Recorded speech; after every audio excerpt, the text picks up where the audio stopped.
दिल्ली सार्वजनिक जुआ अधिनियम the Delhi public gambling act 1955 act number 9 धारा 1 के अनुसार ये 1955 में बनाया गया और पूरी दिल्ली पर लागू है।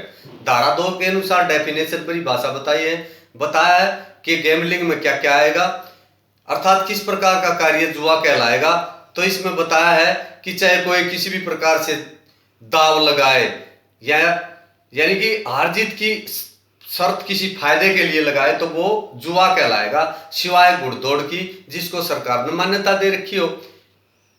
जुए के उपकरण इंस्ट्रूमेंट कौन से कहलाएगा, तो इसके माध्यम से जिस भी के माध्यम से जुआ खेला जा रहा है, जैसे ताश है, मोबाइल है, टीवी है, रजिस्टर है, डॉक्यूमेंट है या अन्य कोई इंस्ट्रूमेंट प्रयोग में लाया जा रहा है तो वो जुए का उपकरण कहलाएगा। इसके बाद जुआ घर में बताया है गैम्बलिंग हाउस में वाहन, यान, मकान, कमरा, तंबू, जहाज ये या चार दुआरी ये सभी जुआ घर कहलाएंगे, गैम्बलिंग हाउस कहलाएंगे। इसकी धारा 3 कहती है कि जो कोई मकान मालिक, किराएदार या एजेंट या उसका जिसकी देख रेख में वो है, किसी भी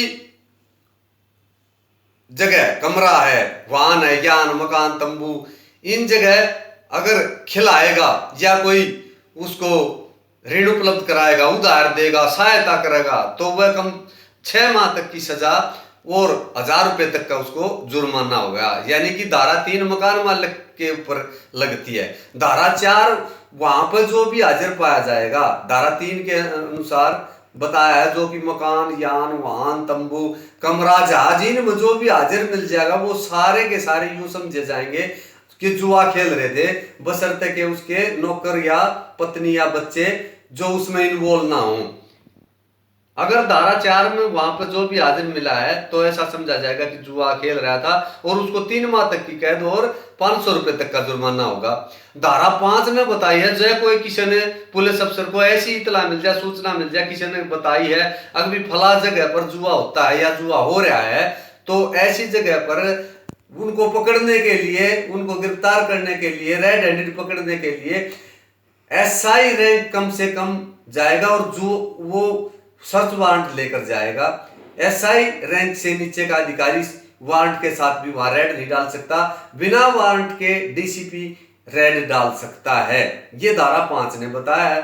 धारा 6 ने यूं बताया है कि वहां पर जो भी इंस्ट्रूमेंट मिल गए, अगर मान लिया पुलिस ने रेड डाली और पुलिस का पता चलते ही खेलने वाले सामान को इधर उधर कर दिया और आप भी इधर उधर हो जाते हैं या छुप जाते हैं या मिल जाते हैं, तो वहां पर अगर जुआ खेलने के इंस्ट्रूमेंट मिले हैं उससे ये समझा जाएगा, ये उपधारणा की जाएगी कि वो जुआ खेल रहे थे।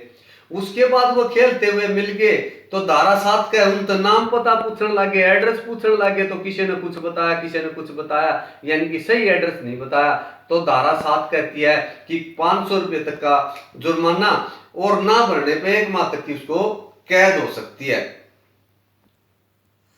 अर्थात धारा 8 में बताया है कि जो इंस्ट्रूमेंट जुआ खेलने के लिए प्रयोग किया गया है, जो उपकरण प्रयोग किए गए हैं, वो सजा होने के साथ ही नष्ट कर दिए जाएंगे और जो जुए में रकम मिली है उसको सरकारी खजाने में जमा कर दिया जाएगा। उसके बाद धारा 9 में बताया है कि मौके पर जो भी हाजिर मिला, जैसे धारा 4 में बताया कि भाई घर के अंदर जो भी मौके पे मिला वो यूं समझा जाएगा जुआ खेल रहा था। तो अगर वो कहता जी मैं जुआ नहीं खेल रहा था, मैं तो अपने भाई को बुलाने आया था या किसी दूसरे काम के लिए आया था, इतने में पुलिस आ गई, तो वो साबित करेगा कि मैं जुआ नहीं खेल रहा था, यानी कि बर्डन ऑफ प्रूफ उस पर होगा। नहीं तो ये समझा जाएगा कि वो जुआ खेल रहा था, सबूत का भार उसी पर होगा। धारा 10 का है अब वहां पर जितने भी हाजिर हैं उनमें तो खेलने वाला है, उनमें तो जिसका सबसे कम रोल है उसको सरकारी गवाह बनाया जा सकता है। और धारा 11 का है मजिस्ट्रेट ऐसे व्यक्ति को जो 10 में गवाह बनाया था उसको छोड़ सकता है। और धारा 12 कहती है पब्लिक प्लेस पर यानी कि सार्वजनिक स्थान पर कोई जुआ खेल लगा या किसी पशु पक्षी को लड़ाएगा या बैडमिंटन करेगा, उकसाएगा या किसी प्रकार से सहायता करेगा तो उसको पुलिस बिना वारंट चाहे सिपाही भी हो गिरफ्तार कर सके है और उसको 3 माह की कैद और 1000 रुपए तक का जुर्माना या दोनों हो सके हैं। धारा 13 कलाकारी जुए के अंतर्गत नहीं आएगी, जैसे मेले इत्यादि लगते हैं उसमें बंदूक से गुब्बारा इत्यादि फोड़ते हैं या गिलास डालते हैं या चक्का फेंक करते हैं, इस प्रकार का कार्य जुए में नहीं आएगा। धारा 14 कहती है जिसके अधिकार क्षेत्र में जुआ खेला जा रहा है वो मजिस्ट्रेट इसकी सुनवाई करेगा और सीआरपीसी के अनुसार चाहे कितना बड़ा जुआ क्यों न पकड़ा गया हो, जुर्माना उसके अधिकार से ज्यादा नहीं लगा सकता। जैसे एमएम है वो 10,000 ही लगा सकता है। उसके बाद धारा 15 कहती है कि जो पहले दोष सिद्ध हो चुका है वो धारा 3 व 4 में, और दोबारा अगर वो पकड़ा जाता है तो जुर्माना भी और दंड भी उसका दुगना किया जा सकता है, दोबारा दुगना ही होगा। धारा 16 का है मुखबर खास यानी पकड़वाने वाला, गिरफ्तार करवाने वाला, इतला देने वाला, सूचना देने वाला व्यक्ति को भी जो जुए की रकम है उसमें से कुछ हिस्सा दिया जा सकता है। उसके बाद धारा 17 का है रिकवरी ऑफ फाइन यानी कि जुर्माना भरवाने का तरीका। उसके बाद धारा 18 री अपील के बारे में बताती है। इसके लिए इसी प्रकार से हमने इस एक्ट को कविता के माध्यम से भी बनाया है जिसमें बताया है कि जुआ खेलना पूरा जगत में मानो बात हमारी, बड़े बड़े घर बिगड़ गए बिगड़े नर और नारी। इसने बताया धारा 1 नाम विस्तार 2 परिभाषा बताई है, जुआ उपकरण जुआ घर अलग अलग समझाई है। धारा 3 किराएदार या मालिक या एजेंट लिखवाई है, या पैसे दे ब्याज ने या उधारी या सहायता पाई है, 6 महीने तक मिला कैद जुर्माना हुआ हजारी, बड़े बड़े घर बिगड़ गए बिगड़े नर और नारी। धारा 4 हाजिर मौके पर चाहे खेलता पाया नहीं, कैद 3 माह जुर्माना 500 इससे कम बतलाया नहीं। धारा 5 घर में जुआ बिन वारंट लिखवाया नहीं, कम से कम एसआई रैंक इससे नीचे आया नहीं, बिन वारंट के रेड डाल सकता डीसीपी अधिकारी, जुआ खेलना बुरा जगत में मानो बात हमारी। धारा 6 में मिले उपकरण, धारा 6 में मिले उपकरण चाहे खेलता पाया नहीं। धारा 7 नाम पता भी ठीक ठीक बतलाया नहीं। धारा 8 उपकरण और पैसा कुछ भी वापस आया नहीं। धारा 9 जो मौके पे, धारा 9 जो मौके पे मिला निर्दोष साबित कर पाया नहीं।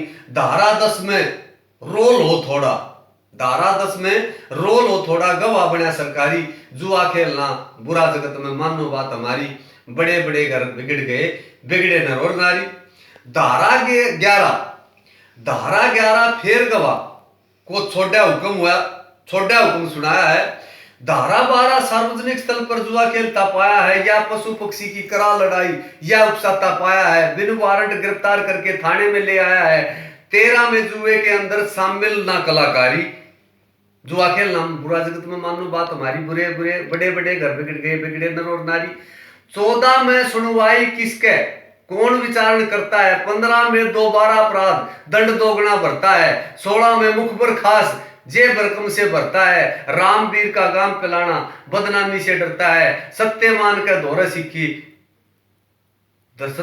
धोरा सिक्का गाना और लय और धारी, बड़े बड़े घर बिगड़ गए बिगड़े नर और नारी, जुआ खेलना बुरा जगत में मानो बात हमारी। तो ये कविता के माध्यम से गैम्बलिंग एक्ट 1955, इसी प्रकार से B1 टेस्ट के अन्य एक्ट भी हमने सरल भाषा व कविता के माध्यम से बनाए हैं, जिनको शीघ्र ही इंटरनेट पर वेबसाइट पर डाला जाएगा और वेबसाइट नंबर जारी किया जाएगा। इससे संबंधित किसी भी प्रकार के संपर्क के लिए 9968 49 27 97 94 665 20 812 70 15 90 86 71। हमारा ईमेल नंबर है ramveersangwan1972@gmail.com। मैं लेखक रामवीर सांगवान, कानून प्रशिक्षक दिल्ली पुलिस, पीटीसी जाडौदा कला, गांव पिलाना जिला रोहतक, हाल पता चौधरी धर्मकाटे वाली गली, ऑफसाइट लालनाथ हिंदू कॉलेज, भिवानी चुंगी, सांगवान भवन, हरियाणा रोहतक।